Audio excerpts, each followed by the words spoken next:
Welcome in to Sweaty Time Pro Wrestling, the only podcast on the Marshland Media Empire conglomeration experience, bringing on down episode by episode, beat by beat, and sweat by sweat. Lucha Underground. I should have said break it on down, but we're also bringing it on down. And who is we? Well, it is I, Sean, hello. And of course, James. James, hello. Hello, how are you? Grazie, por favor. Ooh. La la. De nada. Como estás? Trying to think, why can I only think of what, domo arigato, Mr. Roboto. Sean. Oh, that's my name. Yes, I am Sean, I am a real boy, and you can't prove that I'm AI. That it was designed by James to give him a hard time. You can't prove that, listener, and I dare you to try. Looking at my IQ score, they can prove that.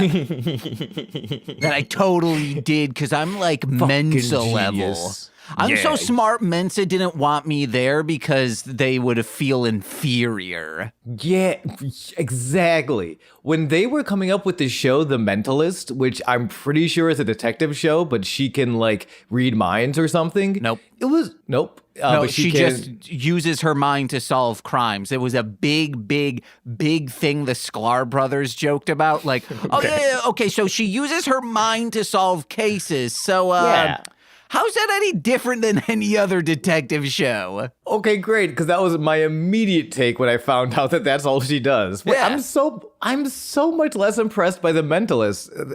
I've spent years, James, thinking The Mentalist is someone I should admire and look up to. No. Now I'm finding out she's just your basic schmuck Sherlock Holmes. I don't even know if she's a mentalist in the sense that, like, David Blaine and Chris Angel are mentalists. I think she just knows how to look at things well. You know who was a good mentalist, though, that, like, solved crimes? Sean Spencer from Psych. Okay, yeah, he's good. He's like, oh, whoa, I think it's actually the guy with the candlestick. Everyone's like, wow, because you're a crazy psychic? And he's like, yeah, but really he's like, no, it's just because I used my mind, like The Mentalist. Yeah, he says fuck the police so hard, he's like, yeah, I'm not going to join the force. Which is also a very underratedly cool aspect of the show Psych. Why doesn't he join the force? I mean, his father was a member of the force, right? So I think it literally is that. It's fuck the police. All right. I don't want to be a police officer. All right, hell yeah. But he's doing it probably for like, that's what my dad does. You don't want to do what your dad does unless you're one of those people who just does what your dad did. Yeah, unless it's like a candy store, which kind of just sounds quaint. I do wish my dad like ran a candy store that I could have inherited, and then I'd be like old man Sean's handing out like caramels to the children and being like, "Ooh, look out for the Easter Bunny! I hear he's coming with a whole bag of goodies for you! Yay!" I'd be a fun old man candy store owner if my dad owned a candy store. There was a candy store in Muskegon, Michigan called like the Lakeside Emporium, I believe, and it rocked. It was just all types of candy, and it was on the lake, so it had a lakeside vibe to it. Old gas station, I believe. So there were all these coolers, and all the coolers were just filled with artisan sodas. That sounds like the coolest fucking Sunday afternoon. Yeah. What do y'all want to do today? Hey, let's just go walk by the lake, grab some candies, grab some vintage sodas. Yeah, and then go watch that documentary that Joaquin Phoenix made about him becoming a rapper at the independent movie theater, the Harbor Theater right across the street. The independent movie theater was across the street from the vintage candy store? Yeah, and before it was like mainly independent artsy stuff, it was just a normal like second run theater, and it was near my Nana's house, so that's where I first saw Batman Forever. Hell yeah. There was one, what do you call a suburb when it's like a little too far out from the city to be a suburb, right? I think it's like an incorporated village, or there's some word like that. Okay, so it's something like that. And I think it is the village of East Aurora, New York. And it's like, yeah, like a little, like maybe like 45 to an hour out of Buffalo, I think. But it had the coolest, it was an old school, like single screen movie theater. I swear I saw Chicken Run twice. Oh, hell yeah. Oh, he's running real fast if you saw him twice. Oh, you know it. Or you know Mel slow, Gibson I is don't know. I don't know. He's running real fast from Accountability, that Mel Gibson. Wait, Mel Gibson is in Chicken Run? Yes, he is. Wait, I'm thinking Chicken Little. I was like, he's in Chicken Little? Oh, man, no, I haven't seen Chicken Little. Me either. But I've seen a bunch of Scrubs, and Zach Braff. I got my first day of drama class in high school.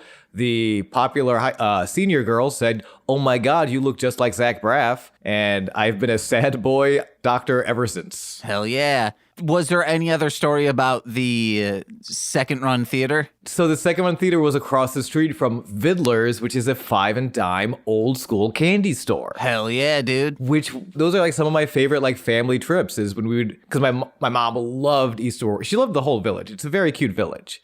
But especially just all of us piling in the car, going to Vidler's, grabbing a bunch of like random, they're like these little saucers that had candies in them. Mm-hmm. I forget what they're called, but like, yeah, just like these old school candies. And then going across the street and watching Chicken Run. It's Twice. Hell yeah. Old school candies and Second Run movie theaters in beautiful, beautiful little towns. That's a Sunday, you know? But what is a Friday, Saturday, or Sunday is heading to a town in Los Angeles, don't know where exactly it is these days, to go see some people wrestle? Lucha, lucha, lucha, you got it, baby. We are there. Lucha Underground, Season 4, Episode 2, Darkness and the Monster. Ooh, I'm very surprised one of these people wrestled another one of these people because them being on the open road and being in a biker gang, clearly they're criminals, and Jack Thwagger doesn't fight criminals. I did not know he was coming. I forgot he comes into this show.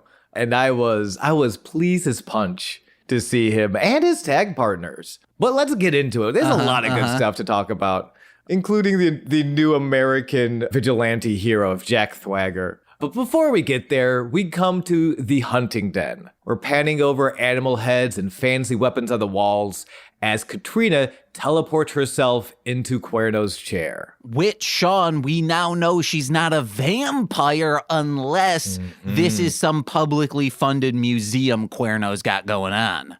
Now how? Oh, because you can't enter a home unless you're invited. Yeah, so she's a lich, not a vampire, unless this is some art museum that he has. I forgot to look it up. I should have. We do get an official name for, like, a title for what kind of being she is from Antonio later tonight. Okay. Phantasma, but I didn't actually look up what a phantasma is. It's just a ghost. Okay, which makes sense. She seems to be sort of, we're getting ahead of ourselves, aren't we? No. Oh, okay, cool. Yeah, she seems to be caught between realms. Like she says pretty definitively, she's caught between life and death. Which is, that's what a ghost does, right? Yeah, and that's what all of us are. We're currently caught between life that's happening and death that is inevitable.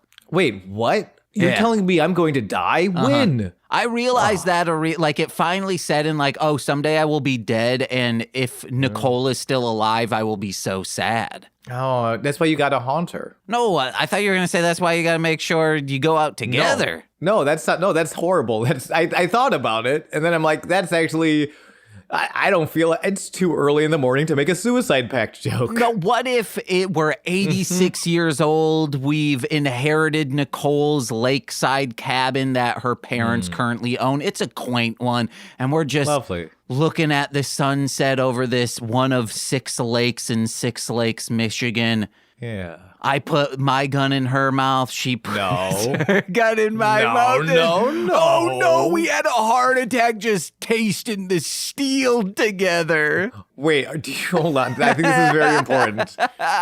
Were you intending, because we talked before on part 3 of Ultima Lucha Tres, Intention counts. Were you planning on pulling the triggers, or is this part of your nightly ritual? You both just love tasting that cold steel in your mouth before you go to bed. I'll never tell. Ooh, you scamp. Ooh, you suicidal pact-making scamp. To Jesus and St. Peter, we died of a heart attack. We did not kill either ourselves or one another, so we can walk through those pearly gates. We are smaller than a camel walking through the eye of a needle. Oh, little babies. Little babies with guns in each other's mouths. It's not romantic. Take care of yourself. Oh, it's not supposed to be romantic. It's, sweaty as hell, baby. Sweaty Time Pro Wrestling is the podcast we're on. That wasn't really a transition. That was just me stating my surroundings so I don't fall into an existential crisis. Hey, you want to know what also has a gun in its mouth? At least I would hope so. Some of these deer heads on Cuerno's walls. Brutal. He headlocks them and then puts the gun in their mouths and is like, sweet dreams, bitch. Ganesh. You know who else is trying to walk through the pearly gates? As Katrina, as we find out. I love this episode for how much we get of Katrina's intentions. We get a lot, right? And Cuerno's. Cuerno's, let's break this whole down. Because I also love where Cuerno's character is going. So Katrina teleports herself into the chair of Cuerno. We know this hunting den to be his. We've been here multiple times. She's looking around. She sees a trophy stand with a cloth covering over it. She removes the cloth covering, but it's empty. Where the hell is that gauntlet of the gods that Cuerno has made off with? Gauntlet of the Gods has been a whole thing. DM us if you're wondering what a Gauntlet of the Gods is. But it's exactly what it sounds like. It is a tool of the gods that Cuerno made off with at the end of Ultima Lucha Trace. And I love this reveal that Cuerno's been here the whole time. He starts speaking off frame. Even I know some trophies are too dangerous to display. He's here. Katrina wants to know where the gauntlet is. Cuerno is not going to tell her, but we'll roll a decent history check, which is like how much lore Cuerno knows surprised me. He says, the Gauntlet of the Gods is a hand that could strike down the descendants of the 7 Aztec tribes. I can't let that happen. And I'm like, yo, wait, Cuerno's a good guy now? Mm-hmm. Not just a technico. Cuerno is straight up like, he's altruistic. He sees the apocalypse coming and he wants to stop it. That's a huge swing for this character who like before was fairly selfish, but admittedly with lower stakes. Like selfish in the name of, I want to be higher on the card. I want to get paid more. I want to be like a more famous wrestler. As soon as it's like, oh, by the way, there's some world ending business going on around here. He's like, oh, I can't afford to be selfish anymore. Hold on. Yeah. This is scary. Let me stop this. I'm very excited for this good guy turn. He did tell Katrina, he said, I do have some of my friends at MIT and Zach Bagans were looking, because, we need paranormal there. We need someone to figure out which of the fingers, we don't want all 7 tribes smitten, but which finger will take down the Moth tribe? That's what we're looking at right now. Yeah. And then Katrina's like, no, I love seeing Mariposa on my TV.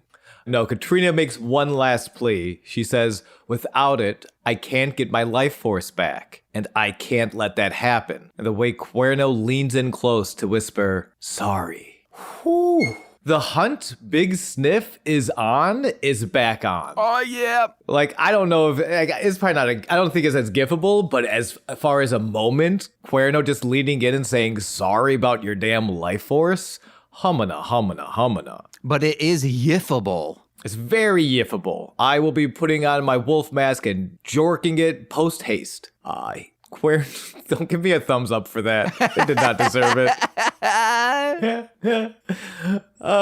Cuerno says he doesn't know where it is. He's just given it to someone else for safekeeping. Yeah, doesn't know where it is or when he's keeping it. So, Aerostar. The way he says he doesn't know where or when, it's gotta be either Aerostar or Vinny Massaro if Vinny Massaro has finally uncovered the secrets of time-traveling pizza. Which that might happen in season 4. Yeah. If time-traveling pizza ever comes in, it's gonna be season 4, but most likely Aerostar. He's hanging out with the little aliens from Pixar saying, you guys gotta have that tech, right? Right? And Cueto's like little final line. And besides, I don't give a shit if you get your life force back. And with a scoff, Katrina teleports out of there as Cuerno takes his chair. We also get a word specifically for what Katrina is looking for. That's why I say this is a huge episode for Katrina and her intentions. Because we know now what her goals are and like what her weakness is specifically this life force, which like is, we always kind of knew it was something, but like having a word for it, right? Having like this is what the technical term is. This is what they call it at MIT. So this could give leaning that she might not be a vampire. She could be a space vampire, like Toby Hooper's movie Lifeforce, which is about aliens who are also vampires. And who are, like, vampires very sexy. I'm so glad you referenced Lifeforce. I don't know why I saw the movie Lifeforce, but I did see the movie Lifeforce, and exactly. Guys, if you want to see a just smoking hot babe be nude for, 40 minutes of a movie, watch Lifeforce. Oh yeah, 100%. And it's vibey as hell. It rocks. Yeah, it's cool. I didn't pay too much attention to it, but I was having a good time. And if you want to rock, maybe you bring Mariachi El Bronx to your party. They play us to the desk as Stryker welcomes us, and Vampiro extends his hands without turning his head to give the double high five to the fan behind him. Mm-hmm. Just a cool move. And Vamp's got that long hair now. I'm loving it. Yeah, casual Vamp. You love to see it. Penta became the first Lucha Underground champion to defend in Aztec warfare, but the horrors never cease as he defends tonight against the monster, Matanza Cueto. No. Before that, we have another championship match to open the card tonight. Trios championship match, the Mac, Killshot, and Son of Havoc versus Tejano, Dr. Wagner Jr., and Famous B with the beautiful Brenda, officially known as Infamous Incorporated. Oh, yeah. And I'm liking, I think it's black light that they have shining on everyone. There's some lighting techniques that I'm really liking this season. They're doing a lot. They're doing good. The change was good. I was a little reticent last week, but it's good. I think overall everything pops better. Everything's seen a little clearer. It's a good change. Also, I looked a little into it. I couldn't really find anything about Dante Fox. No, I looked into it last week, couldn't find out why he's no longer there. Only thing I could find was maybe like he was just not cleared, either medically or some other reason. He just couldn't be cleared to compete. Or he's like, hey guys, I have a chunk out of my back. I'm gonna go elsewhere. Maybe, I don't know, but like maybe based on the wrestling I've seen, that happens so rarely. I guess Chris Nowinski, but no, Chris Nowinski had to retire. He had severe concussions. Like Fox is wrestling again. No, I meant like, hey, you guys allowed me to get a chunk out of my back, and you want me to wrestle 2 weeks later? Nah, I'm gonna go somewhere else. No, like maybe, but like what I'm saying is I don't think I've ever seen that happen before. Okay. Like, oh yeah, and you want me to wrestle 2 weeks later? All right, great, I'm booked. Sweet. No, I'm fine. Don't worry about it. Can I be a manager at least? Let me just do that. I could show this trio to the ring and say like, all right, guys, you're wrestling good. No, we need stage managers, James. We need production assistants. Oh. We need people. Yeah. We need people to make sure the coffee's hot. Okay. What about this? It's him and Cobra Moon fighting on the outside. That would have been nice. Yeah. Wait, who in Cobra Moon? Dante Fox and Cobra Moon, or Dante Fox and Famous B, like the like person on the outside of these trios tournaments. Dante Fox is a good manager to have to keep the other manager at bay, so they're not fucking with shit.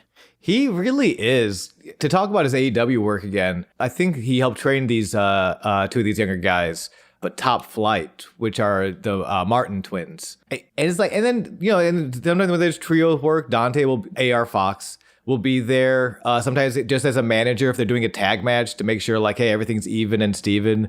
And he's just like he just feels like a really positive force to be hanging around, a real positive life force to be like, hey, I'm not wrestling today, but I'm proud of you. I'm like, I don't know why I'm putting like so much of my daddy issues onto AR Fox. But I feel like he could carry them. I feel very safe with when I see Fox on my television screen. Does that make sense? Yeah, except it also doesn't make sense because he might be like 4 years older than you. He can't be a daddy, dude. It doesn't, James, sometimes I look at you as a father figure, okay, and I'm older than you. Yeah, I don't like that. I think Jose does that too, and it's like, you guys can, I'm just your friend. You guys know that, right?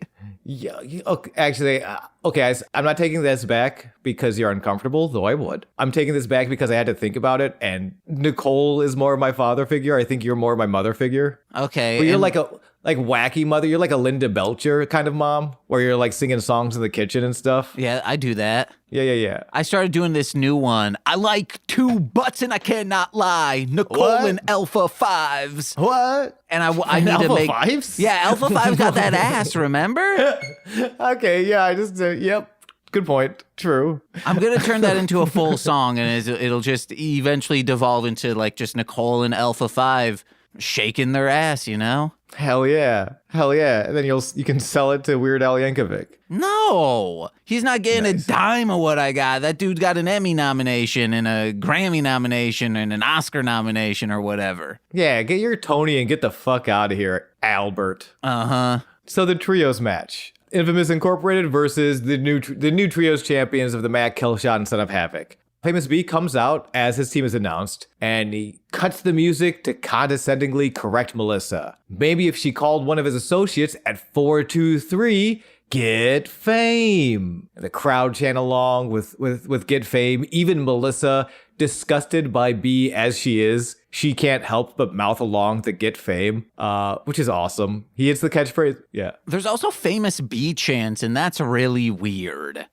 Dude, season 1, right? Yeah, He's been season around, 1, currently he is just a heel. I think a lot of season 3, his good faith started plummeting as he, the Masquerita stuff. I think that's when he lost a lot of the faith with the faithfuls. And it's just weird him getting chance. Maybe it's because people think, hey, Dr. Wagner Jr. and Tejano are going to be coming out with him. Like, yeah, he's doing good. I would say, I think it's either like more and less than that. I think it's just time. Like, this is a wrestling show that has seasons, that does block recording. So there's a lot of time, there's a lot of downtime between episodes, especially between seasons. Or not between episodes, but between seasons. Well, it's technically not between seasons. This one started I think 2 weeks after the finale. Oh, wait, did it really? Yeah. They start, Jesus, okay. Because there are if there's 40 episodes in a year, well, the next recording is going to happen pretty soon afterwards. That's true. Interesting. Interesting. I mean, I think I still kind of stand by that, though. Like, that between the time, like, the Masquerita stuff was a while ago. Yeah. And, like, he definitely got some great heat. Like, that was some real fuck you energy because Masquerita is beloved. But, like, he's such a goofball and a cartoon character that it's really hard. Even when they're the bad guys, like, we like to see them lose, but we like to see them. Yeah. So, like, I mean, again, he's been here since season 1. Incredibly goofy, incredibly distinct, almost cartoon-esque. Like, I feel like Famous B actually is probably one of the bigger draws. Like, one of the, how do I get my friend to start watching Lucha Underground? Here's this goofy little guy who's just like, just like the sketchiest used car salesman of an agent. He's the Dr. Robotnik of Lucha Underground. Yes. Like, I don't think, like, he's not getting cheered over the Matt Killshot and Son of Havoc, but when he first comes out, he's going to get his pop. Over maybe some of the smaller or the more up-and-coming baby faces, it's going to be harder for them to maybe get their shine against him because he's just been here and he's very memorable. But who's he bringing with, brother? Well, he was supposed to bring Tejano and Dr. Wagner Jr. And that's who he brought. Well, Infamous Inc. is here for gold, but it is also here for a bunch of money. So he sent Dr. Wagner and Tejano to Mexico this week to get that paycheck down there. As he's saying this, he's getting into the ring, and the camera finally catches the airbrush portrait of himself on the back of his purple suit with the gold tie and the gold pocket. It's a very, very nice fit for Famous B today. But he's here with 3 brand new members of Infamous Inc. He's excited to show them off to you today. Discovered when Famous B took his caddy to the shop, the first brand new member of Infamous Inc., it's Big Bad Steve. Woo! Which is definitely not Pindar without a mask, because Pindar's head was cut off. He dead. Whoa, that is? Nope, it's Big Bad Steve. What did I just say, James? Hell yeah. Now I like this guy. What else has he done? I looked up his cage match and I saw Pindar, so I didn't recognize him from too much else. Okay, all right. But who else is coming out to the ring? Hot young star scouted personally by Famous B. Last week he was on the dark match, I clocked, and I'm very excited to see him now. Soon to be AEW's own Spanish god, Sammy Guevara, making his Temple debut. Hell yeah, dude. Hell yeah, he's looking great. He's such a baby. I'm like, oh my gosh. And will be search the globe for the hottest free agent in the business, the Savage Jake Strong. And I'm like, who the fuck is Jake Strong? And he comes out, I'm like, that's Jake Hager / Jack Swagger.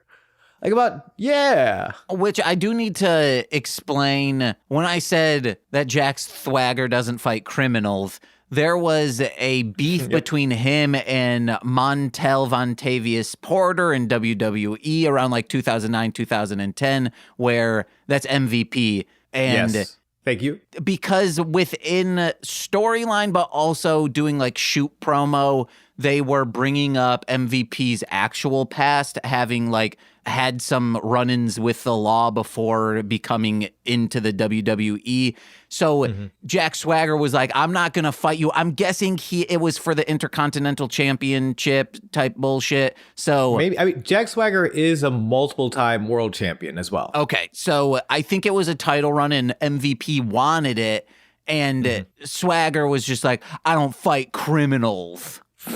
Did he lisp as well? Yeah.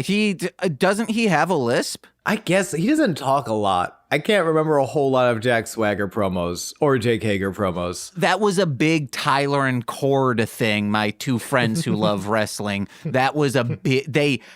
Cord, when he got drunk, would do 2 things. Always say Montel Vontavious Porter and do the like, my mutant powers are taking over. Like, it would just be... You would be trying to sleep and you would hear Cord just drunk screaming that while going to sleep as well. As if he were Wolverine from the X-Men cartoon. That's a great way to fall asleep. No, it's not. My mutant power. I'm glad I didn't sleep in that house. I always slept in my car. So I never heard it. I just heard they could have been lying this entire time and you're just telling me, except the anger everyone else had about him the following morning could not be acted. Beautiful. I have to believe you, and by you I mean Cord. Swagger in the WWE is a bit of a blind spot for me. I dipped out a little bit of the product then. This is about 2 years out his championship-rich WWE run. He was world champion on SmackDown, world champion ECW. They pushed him very quickly. I think you mean ECWWE. No. AKA the greatest of all ECW. Thank you. At least the frame rate matched my television, okay? Wow. And we're all about frame rate here, baby. Uh-huh. That's why I got a Switch 2 running at 120 frames per second. Oh, yeah. I really don't have a Switch 2. Give us a Switch 2. Hey, donate to the Patreon and donate us a Switch 2, and we'll kiss you on the little forehead and we'll say thank you. But Sean already has a Switch 2 in his household. No, I'm a Switch 2. I'm a Switch 2 talking about this. Hey. Well, it's because Torchy has one. Oh, okay, yeah. Oh, right. Roommates, canon, jokes. By the end of this year, I do my research. I'm trying to prove to the listeners I do my research. By the end of the year that this episode comes out, he will have his first Bellator mixed martial arts match. And he's where he would end his career 3-0. He's a very interesting career, Jack Swagger. Dipping like in and out of Bellator and pro wrestling. And like he would have I think he this year, or maybe late last year, just left AEW. So this would be 2024 or early 2025. But yeah, I feel like he has a very interesting career. Was he one of the guys in the MacGruber movie, the team that got assembled? I've never seen MacGruber. Oh, dude, there is such a funny bit that involves a collection of wrestlers. You need to check out MacGruber. I'll find that out. Okay, I'm gonna get it started because we got 2 more matches, well 3 more, because the bell has just rung on this opening match. Killshot and Sammy start off. Cool to see young rookie matching the quickness of 1/3 of the trio's champions. Sammy gets taken off his feet, offers the handshake, but Killshot stays icy. And I love seeing this. I don't think I realized, well, no, I did. But that this is something Swerve does so well. And he's doing it here, which is this very high-flying, very fast style, but with a character who's very cold, very icy, very business-minded. Real quick. Yeah. Chris Jericho, The Big Show, Mark Henry, Kane, MVP, and the Great Khali are all in it. And a few of them are in one of the funniest bits ever. Interesting. MVP is in it, but Jack Swagger isn't? Wow. Yeah. A little bit of karmic justice for you, Swagger? He's doing fine, I'm sure. I guess in LA, they only hire criminals. Wow. Okay. Also, MVP is one of the greatest, most underrated talkers. I'll say greatest talker, but yeah, one of the most underrated talkers, I think, just based on the era he came up in. Sometimes this becomes a real wrestling podcast. But yeah, it was just like, it was a slow time for WWE, I feel like. It was very sort of dictated by like one voice, I feel like. But like, I feel like MVP doesn't always get the credit he deserves for being like, that dude can talk forever and he can make the phone book seem interesting and make you care. Well, especially if you're in the yellow pages, that is interesting. You're like, whoa, I didn't know there was a music shop right next door. Wow, I find the white pages interesting because I find people interesting. Vote for me because I care about people. Hey guys, vote for me. Everyone can fuck. Oh, shit. Okay, you know what? Vote for James. I'm trying to fuck. I'll be real. I'm trying to fuck. Vote for James. That was a recurring bit on the most recent episode after 7 months returning. This existed over on patreon.com/MLM pod. That's exactly where I expect you two to pick up after 7 months. Yeah. Real quick, there was a Vampiro line, and it's like, wow, this dude is a juggalo through and through. Striker's talking like some weird bullshit, and then Vampiro goes, I'm gonna punch you in the neck. And that's all. Yep. That's such a goddamn Violent J thing, is just, I will blank your neck. Yeah, it's also a very Wu-Tang thing. You gotta protect your neck. From Violent J. Yeah, Violent J, the third member of the Wu-Tang Clan. Third member? I gotta keep moving. Tag out to Big Bad Steve, who grounds the high flyer from the open road. At some point, Havoc get tagged in. It's very Lucha rules. Like, I think that's where the trios champs, especially Killshot, seem to really be finding the most success. Like, Killshot and Mac have a lot of history, right? They came in together, and we see a beautiful team up where Killshot has, it must be Sammy. He has him like over his shoulders on the top rope, just kind of throws him off as Mac is on the run. Huge reverse pounce right to the back of Sammy's head. So there's a lot of teamwork between them, but not so much between Fox, right? Killshot and Fox had a history, but it was not always a positive one when they won the titles. And Son of Havoc kind of comes out of nowhere, replacing the missing in action Fox. So Killshot, I to make up for that lack of inborn chemistry or history, I should say, he's really good at taking advantage of Lucha Rules trios matches. He is getting in there without a tag at the slightest hint of they're using a numbers advantage. Like, oh, that guy even looks like he's about to make it 2-on-1. I'm already in there. Yeah. Like, not even making it 2-on-2, I'm making it 2-on-1 first. And then when that other guy finally does come in, it's still 2-on-1 because I took the first guy out. I feel like it's just smart. It's just smart. It's playing to the height of your intelligence of like, here are the rules. Here are like the distinctions of trios wrestling versus traditional tag wrestling. Let's use those rules to our advantage and like tell the story that way. And I like seeing my good guys at the height of their intelligence. It's hard cheering for the dumb babyface who just keeps getting taken advantage of every time. So I just really appreciate Killshot's sort of psychology here and the whole team's psychology. And I would like to know, going into this season, they know Dante Fox is out. I wonder if they asked Mac and Killshot, who do you want to be the third? Or if they were just like thrusted, like, hey, Matt Cross, he's been doing it for a long time. He has been the trios champ before he's established. It would be nice that if they're like, well, if we can have anyone, let's have goddamn Son of Havoc. I imagine that's a great question. And it's a great question for how much, because I'm not even totally sure who has the booking pencil. Yeah. Right now. Like a part of me assumes a lot of it is Vampiro, just because he has the most, he's wearing a lot of hats backstage, and he has like the most sort of tenure within professional wrestling. So I feel but it feels like the show is very collaborative, and maybe that's just them doing a very good job of hiding some of the stuff. But it does feel like we're getting dream matches. We're getting all the wrestlers are able to do what they want to do. So I would assume at the very least that they were given a short list of like, hey, here's a couple of guys. We don't necessarily have anything planned for them right away. So if you want them, they are very available. Like, I'm sure they're like, we obviously see something going off with Mundo tonight. We saw something start at the end of last episode. Penta's obviously busy being the champion. So like, there are probably some guys that are off the table. But yeah, I hope so. I think so, but I'm afraid that might just be my hope. Like, I don't know. Well, either way, we won't know unless we can ask one of them personally. But let's get back to this match because it is hot as shit. It is the match as well as the temperature. Yeah, when Jake finally does come in, he is insane. Throws out the Mac, puts Killshot in the corner, fakes a high kick to get out of Jake's knee.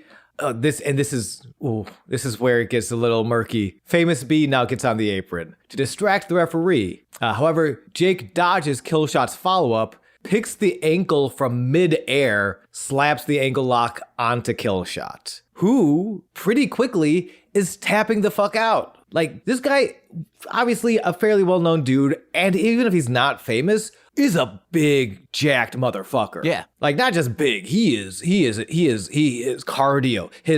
We'll say it again and again. Cardio is real. Like, he's got all the pieces. Like, he picks this ankle out of midair, and Killshot is tapping out, but the referee is turned around. It's why you don't spam manager interference. Mac with 2 slaps still doesn't break Jake's ankle lock, but the running pump kick does. Jake has to tag out to Big Bad Steve, who immediately walks into a stunner from the Mac, and then a shooting star press from Havoc, seals the deal, and wins the match for the Trios champs. You want to know what? Famous B screwed Famous B. 100%.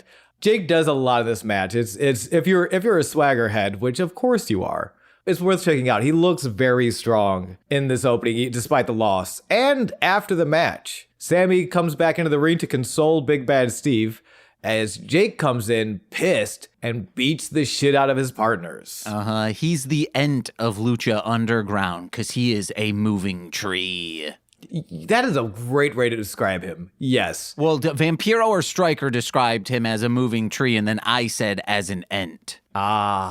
Good job. Team effort between you, Matt Stryker, and Vampiro. And I salute you all. And probably Big Dick Johnson. Gotta salute Big Dick Johnson. Famous B gets in the ring while Jake's press lifting Sammy, dumps Sammy over B into the arms of Steve on the outside of the ring before ankle locking the Bruno Mollies of Famous B, snaps his ankle with sound effect, and then dabs his face with B's pocket handkerchief, slaps his chest, leading the crowd into a chant of his new name. Strong, strong, strong, strong.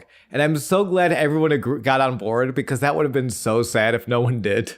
But everyone does get on board. Yeah, and we have a new breaker of bones. Will we see Penta v Strong? Gosh, I hope so. It's just both of them the entire match trying to break the other's bone. Both of them, and before that, both of them just like handing like wads of 20 to the sound booth, just being like, no, use my sound effect. No, use my sound effect. I went to ILM for Foley. Just please, you gotta use it so I can write it off on my taxes. You can even use it against me. I need this write-off. 2 quick things. Yes. Vampiro goes, You come in looking like Justin Bieber, in reference to Sammy. You come in looking like Justin Bieber. Yeah. That's a negative for you, you know? That Sammy's you can tell he's a little fresh. I've heard it compared to Marty from The Rockers. Marty, oh my gosh, I'm just totally blanking on his last name. Marty and Shawn Michaels. I can only think of Marty DeRosa, but that's a comedian and host of Marty and Sarah Love Wrestling. Different guy. But it's like he's always smiling. Even when he offers the handshake, Killshot blows him off, and then he flips him the bird. He still kind of has a shit-eating grin, which isn't actually a bad thing. It's I think that's an interesting way of being a Justin Bieber shit heel. Yeah, of like, yeah, but he's got like it's super apparent in this match. He is smiling through his ass kickings. Yeah, I liked it. And then one last exchange between Stryker and Vampiro. Stryker's talking about how much that the Mac, Killshot, and Son of Havoc want to retain the Trios Championship because not only is that glory great, but the checks are bigger. Vampiro goes, really? Stryker immediately goes, yeah. And Vampiro says, then let's find a partner and get in the ring, dude. Yeah. Do you have a dream partner for them if they were to go for the Trios champs? I mean, Pentagón would that just like I would love to see Penta and Stryker just tag team someone while Vampiro's just like arms crossed at just like shaking his head, nodding it slowly like, yep, these are my best friends. Taking someone out, well, you know, my arthritis and my bones are really getting at me today. There's also something very sweet. Like if this was a real storyline and that happened, something very beautiful about Penta going from his student to, that's just my best friend. I don't know what it is. Very wholesome. Just like, you know, I tried to recruit him to the forces of hell. We journeyed to hell. We basically became a Hellraiser duo, and now he's just my best friend. We get together on late Michigan nights, get some vintage candy, and watch some independent movies together. I got my best friend subcategory demon and my best friend subcategory coworker. It's important. It's important to compartmentalize when it's healthy. Antonio Cueto, after the match, comes out of his office. He gives credit to Dario, one of his ideas being a real spark of genius, the gift of the gods championship. It's such a spark of genius that Antonio is bringing it back tonight, putting one of the 7 Aztec medallions on the line in the next match, which is coming up right now. Drago with Cobra Moon versus El Dragon Azteca Jr. Aw, yeah. Real quick, Sean, I've never seen a picture of your dad, but based off from Dario and Antonio, it's just you, long gray hair, and a milky eye. Is that right? That's your dad? Shockingly not dissimilar. Oh, hell yeah. Dude, it is so weird, like, seeing, like, old pictures of my dad and like, because you know he grew up to be not an obese, but he had a belly on him, but like he did not for a long time, and it's like, why do we look so? It's weird. Why? Then you remember like, oh right, I came out of your sperm sac. Okay, I guess it makes more sense than I initially gave credit, but it's still weird. It's weird seeing someone that looks like you that's not you. What if he didn't have a belly? What he was rocking under there was a gutter shelf, baby.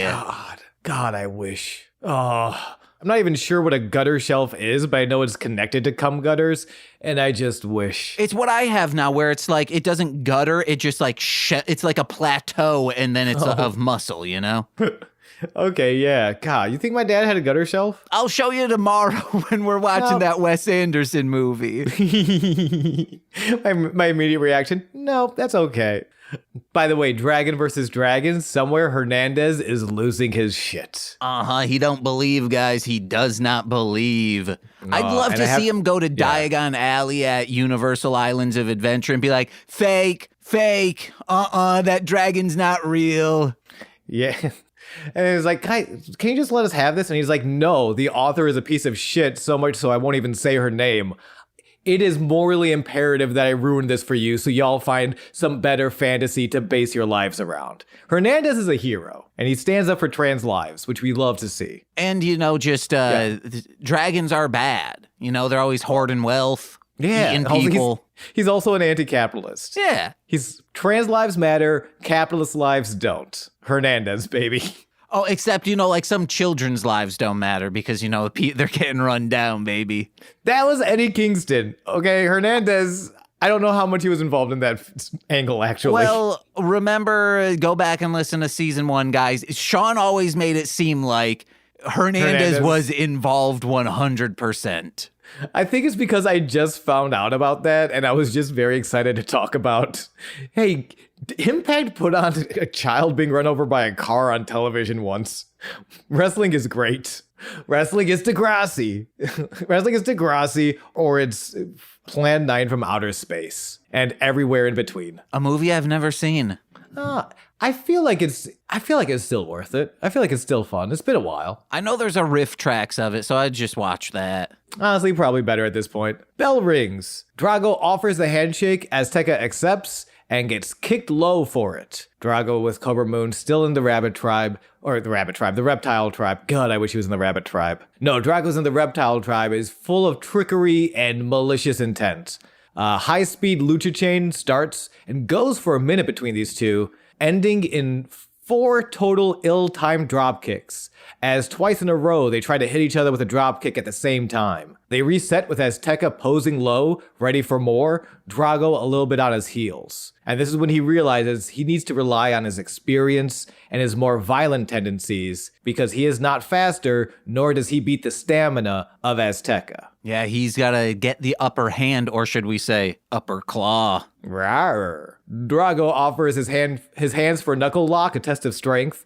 Azteca, however, does not fall for it this time. He baits his opponent to land a spinning heel kick, which really looks like he kicked him right in the dick. I rewound it and looked at it again. It's like, Drago doesn't sell it, so I don't know if maybe they just missed, or Drago's got a dick of steel, but like, ooh, that looked like he got him square in the dick. Well, he also gets hit in the dick later, which we'll get to. Hell yeah. That he does sell. Oh yeah. Shoulder tackle exchange, sees Azteca get the upper hand, but Cobra trips him up before he can build too much momentum. High-speed exchange sees both luchadors springboard, Azteca with a quick roll-up for a 2, but Drago with a side kick finally knocks silly the advantageous Azteca, which is gonna be, I mean, this is tradition. This is like by the books, Rudo Technico, right? Azteca with a Technico, getting these roll-up, getting these pitting maneuvers to end the match. Drago kicking you real hard in the side of the head. So 2 different strategies with very different results. I've been kicked in the side of the head once. It made me go, where'd the last 3 hours go? Mm-hmm. That's what they do. That's why we don't. That's why we don't do them. And if you do that, you're rude. You're a rude person. Yeah, I got kicked in the side of the head by Mother Nature when I tried swinging off from that rope swing, but didn't know how and just fell to the ground. Oh gosh, then. Well, did Mother Nature kick you in the head, or did your own hubris towards gravity kick you in the head? No, Mother Nature kicked me in the head, and then 3 hours later, I'm like, how am I in my room right now? Well, then, yeah, fuck that bitch. I hate her. Too. I spit on Mother Nature. I think she's starting to hate us. Again, it's very hot. This is very true. Drago brings Azteca back into the ring. Oh, I'm sorry, there's some business outside. As they hit the ropes, Azteca thinks he can dictate the pace by quickly sliding out. But Drago follows him out of the ring, flying over the top rope into Azteca. Then Drago brings Azteca back in on the top rope, attacks Azteca's mask. Rips it all the fuck the way off. Azteca manages to cover his hands with his face with his hands, but he's leaving himself open. Huge drop kick, just obliterating Azteca in the corner. But as Vampiro says, Drago didn't take advantage of that as much as he could have. No, he takes the mask off, like hits the dropkick and takes his time. He's moving with hubris. Unlike you, who, again, it's all Mother Nature's fault, and that's why we should commit more global climate change, because she's a bitch. Guys, I bowel move with hubris. What? Good shrug. Flipping blockbuster DDT combination.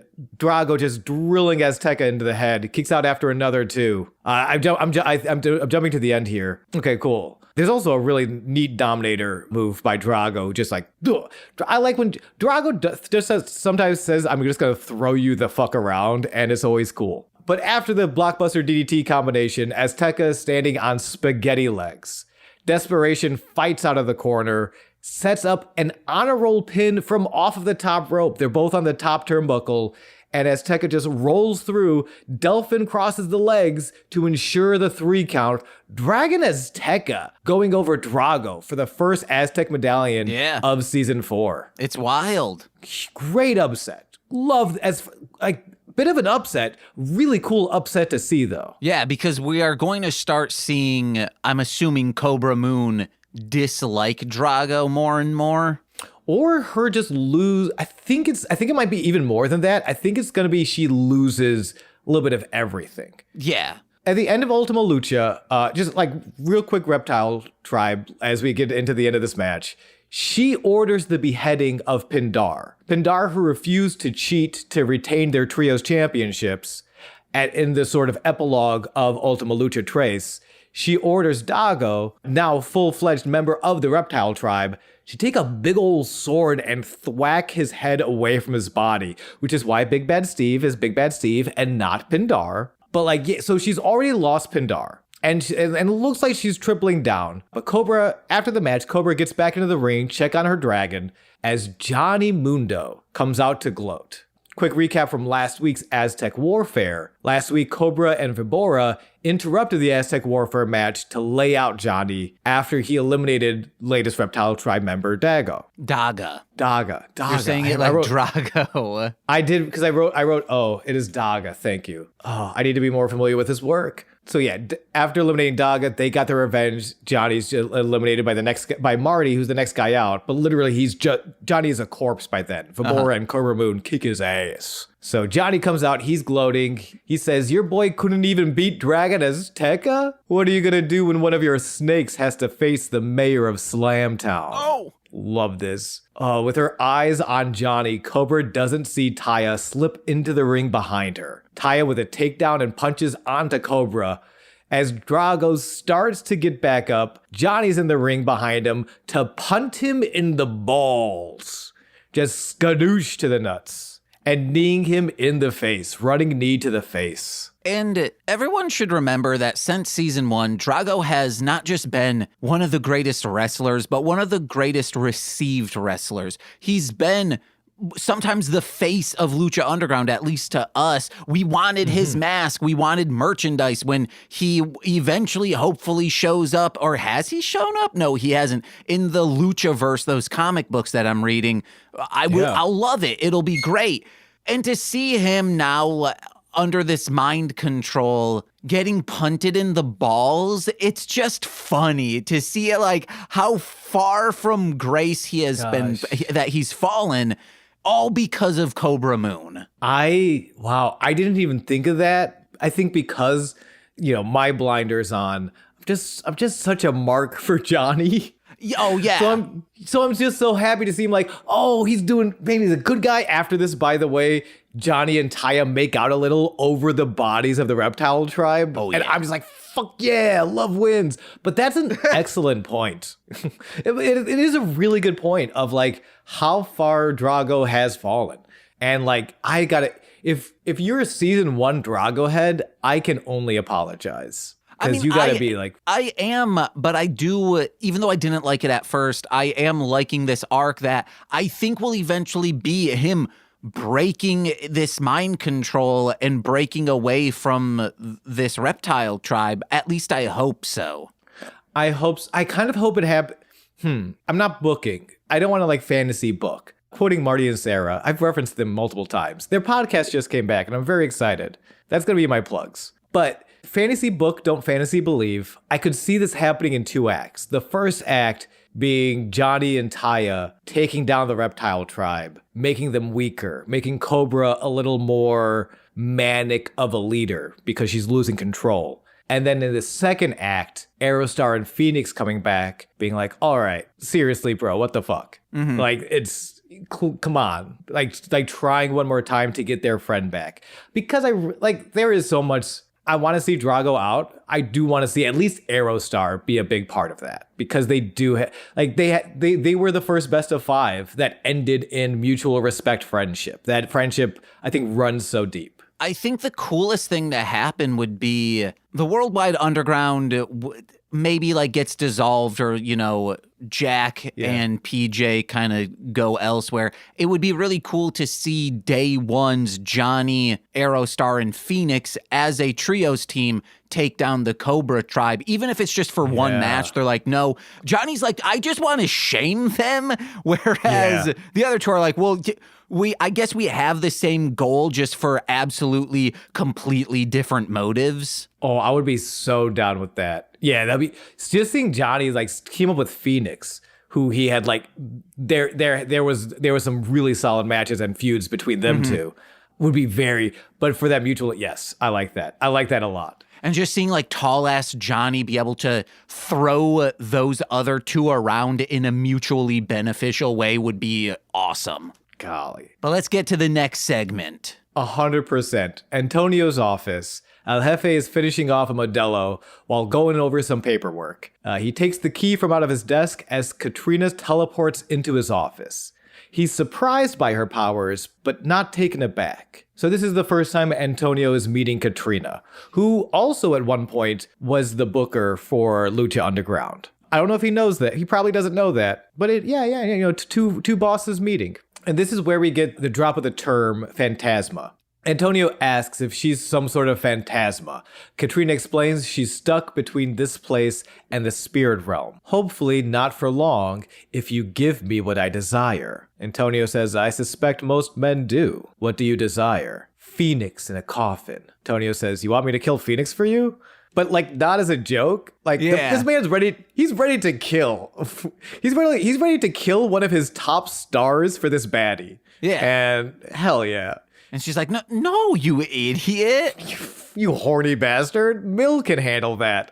I want you to make the match Mill versus Phoenix in Grave Consequences next week. Katrina, and this is so interesting, and this answers a huge question from season 1. Katrina is trying to loophole the deal with her mother. Reminder, her mother, Captain Vasquez, wants Katrina to retrieve the Gauntlet of the Gods, and in return, she will give her half of the medallion, like completing her life force, allowing Katrina to move on. And we saw her do this strategy back in season 1, we just didn't totally know why. If Katrina can capture Phoenix's life force, that will be enough to free her from this curse. The immortality of the Phoenix. And like if for that alone, this is one of my favorite episodes. Just finally getting an answer to that question. What was her intentions with Phoenix? Sorry, rom-com heads, like all of us who were hoping it was just a really cute romantic thing. It was never romantic. Is pretty much what we just got confirmed. It was the Katrina Phoenix storyline was always about Katrina stealing the life force from Phoenix to free her from this curse. Get to smooching, and then you get to rising on up. Rising up, back on my feet. Antonio agrees to the match, and Katrina vanishes, confusing the old man. And we go to the main event of the night, Lucha Underground Championship match, Pentagón Dark versus the monster, Matanza Cueto, with Antonio Cueto. This will be the third matchup between these two, Matanza winning both previous matches, which is, that's just history nerd stuff. I like that. So Matanza's going in two for two, but Penta's the champ. Bell rings. Penta meets Matanza on his way to the ring and kicks his ass. Just up and down all the way, all around the outside. He takes off his glove, unbuttons Matanza's chest. This shit is so sex. Oh, yeah. I'm sorry. When he's removing the glove and then slowly unbuttoning Matanza's shirt to reveal his chest and a big overhand chop into the monster's chest. Sean, if you like this, you'll love the movie Querelle. It's a French but English movie from 1982, I think. It's so we're reviewing it on This Movie's Gay. Nicole said this is the gayest movie I've ever seen. It's like men are like, oh yeah, it would be so nice to hug you like I hug your sister, and then they're getting closer, about to kiss, and they push each other, and then kind of like fight dance like theater nerds would. It's so stupid, but so beautifully shot. The sets are amazing. You should check it out. It's on Max and Tubi. Hell yeah. Speaking of 2, the second chop that Penta tries to launch does not go as well. Matanza ducks. Penta's hand meets the ring post, and Matanza takes the opportunity, starts taking over. Matanza's now tossing Penta around the outside.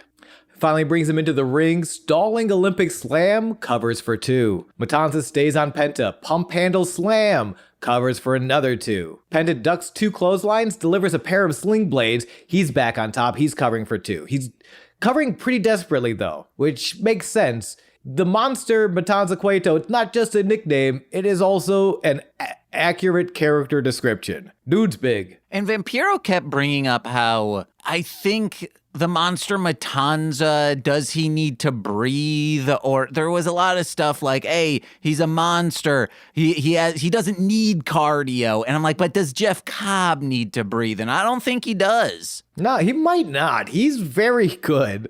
Though we do hear him breathe pretty heavily after Penta gets caught out of the air, spinning back suplex.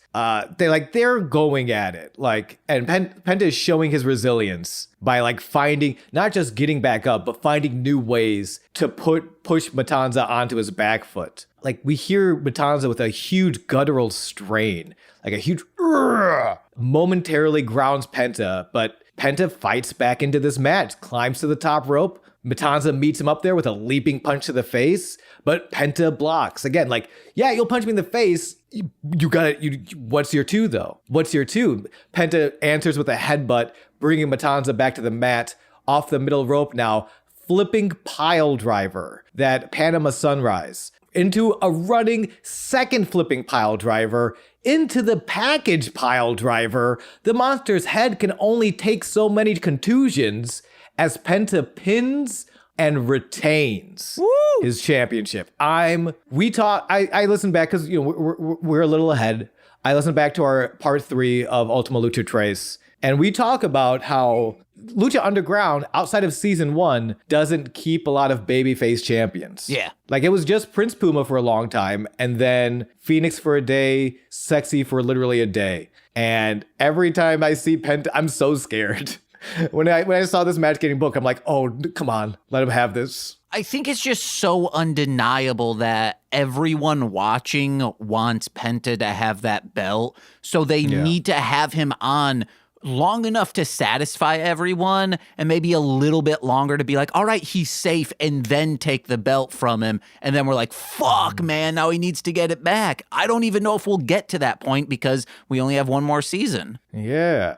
And I will say, even if they do take it off him tomorrow, big bummer. And I think that's why I'm even more scared now, is because these are now 2 huge accolades for Penta within the world of Lucha Underground. He is the first Lucha Underground champion to retain at Aztec Warfare, and he's the first luchador, period, to defeat Matanza one-on-one. Wait, I thought there was one other person who had done that. I'm going by commentary. Okay. I mean, because Matanza loses the belt to Sexy Star. I'm thinking of not one-on-one. In Aztec Warfare, Ray beat him down.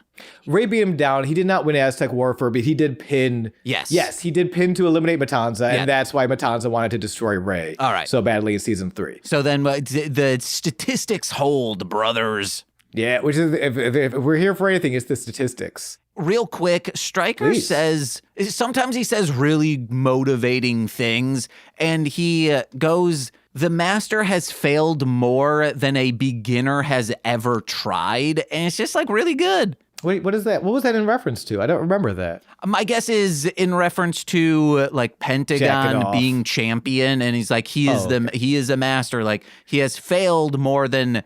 And probably in reference to taking down Matanza. Yes, he has failed, but he has tried more than any other beginner has. 100%. And that's the results, right? I don't care how many times you lose to Matanza. Can you beat Matanza? And can you beat Matanza when it matters, when your championship is on the line? I can only do it when it's, just a dark match. Yeah, when Sammy Guevara is watching in the back and he's like, oh, I'm debuting next week.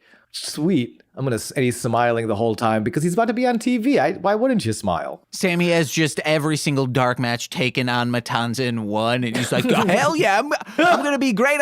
I'm getting those goddamn trio belts next time. Oh wait, no, I lost. Shit. All right, Famous B screwed us. All right, yeah, I guess so.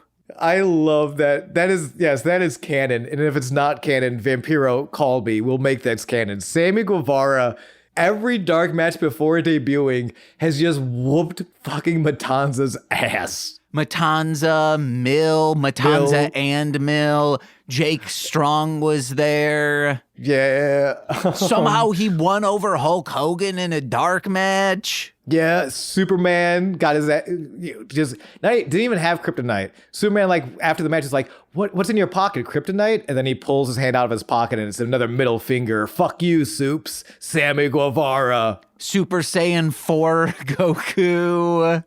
Here's the thing, he is a huge Dragon Ball Z head. Like, really? His Titantron now, or at least did, I don't know if it still has, like him in a Dragon Ball Z animation style, fighting a bunch of the other wrestlers on AEW. It's all right. so nerdy, so cool. Hell yeah. Sammy Guevara, eater of gods, give me your lunch, bitch. Well, let's get into this last little bit. So yeah, after the match, Penta doesn't let the ref raise his hand, which is very interesting, very tweener. He sends the referee out of the ring as he lifts his championship and eyes the arm of another fallen opponent. Penta locks into the arm-breaking position, but Antonio comes out of the office last moment to raise his key. Again, just in time as Matanza throws Penta off and rolls out of the ring. What's the matter with you? You're weak! Antonio screams as he beats his own son with his cane. What?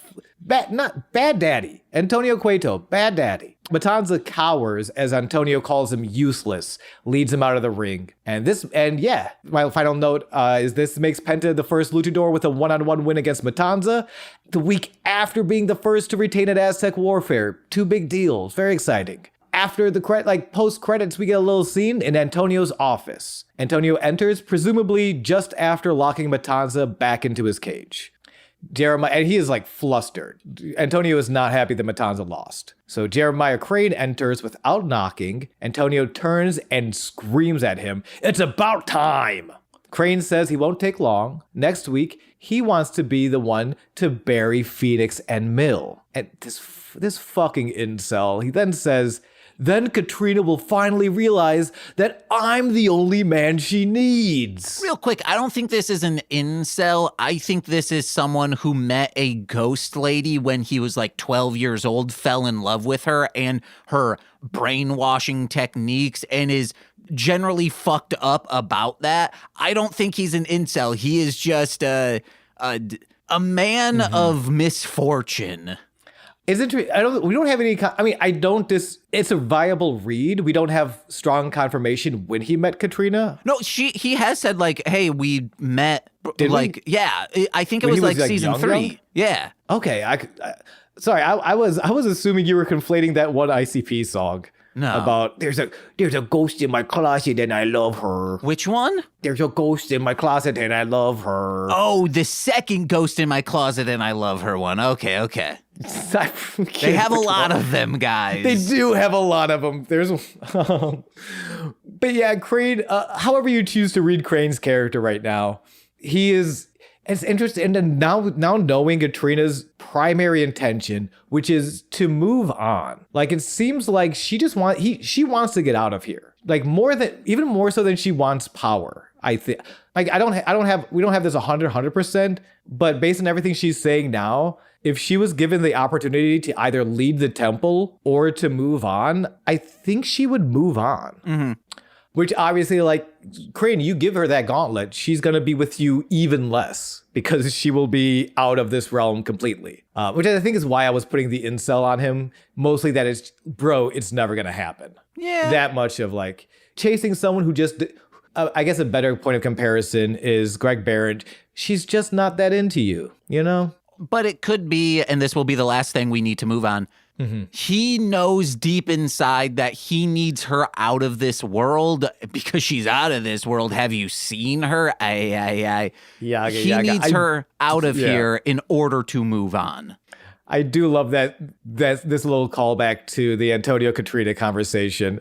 Antonio asks Jeremiah Crane, "You're willing to put your life on the line for a woman?" Crane answers, "Well, have you seen her?" Uh-huh. And Antonio's like, "Yeah, you know what? Good point. That's true.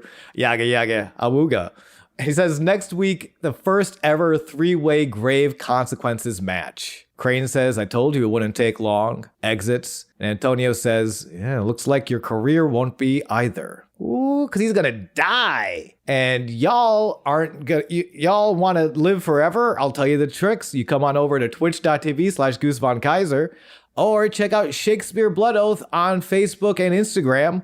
And I'm not involved with this. They're just back, and I'm a big fan, and I said I would plug them, so I'm going to. Marty and Sarah, formerly the Marty and Sarah Love Wrestling podcast. They're just a really cute couple. They met here in Chicago. 2 comedians who fell in love, and sometimes they talk about wrestling and are goofy. Listen to that podcast. Wow, dude, if we kissed, we could describe our podcast as that as well. Yeah, I would have to kill Nicole. Why? To keep you all to myself. Wow, that's Yeah. Someone didn't go to preschool and learn to share. Hey guys, head over to patreon.com/MLM pod, where for $5 a month you get exclusive content every single Friday. This Friday is Maybe Mini Meatball Girls, the companion to Magical Meatball Girls, which also might be out this week. We now officially have episodes banked, so I don't know what is going on. But if you're a $10 patron, you get all of that, plus monthly bonus exclusive content in the form of straight to Patreon. This last month was Cheetah Girls. I don't know what July is. Maybe I'll find a 4th of July movie and we'll do that on the Ding Dang podcast like we did with Uncle Sam back in the day. And $10 patrons get shout-outs on every single free feed podcast. Let's begin with those, starting with Steve F., Alex Z, The Waz, Orion, my Bickle brother in common law, Joshua, Jake, Steve Barnes, a sweet child of time, and Intro Void, my mother, Lil Cor's BFF, and now former roommate Shane. From This Movie's Gay, as well as twitch.tv/Core Winning, it's Corwin. From the Rom Complex, as well as Formulaica Podcast and Script Writing, it's twitch.tv/R2 Shelby2. And from Speed Radio, a podcast and all things Sonic the Hedgehog, it's Tay, a.k.a. Zinny D, and I've been James. And I've been Sean, and this has been Sweaty Time Pro Wrestling, a Purple Prancer forever, be like Bob. Bye. Hey, also real quick, if you or someone you know is looking for a podcast editor, hit me up. I charge $16 an hour. That's Chicago minimum wage. Bye.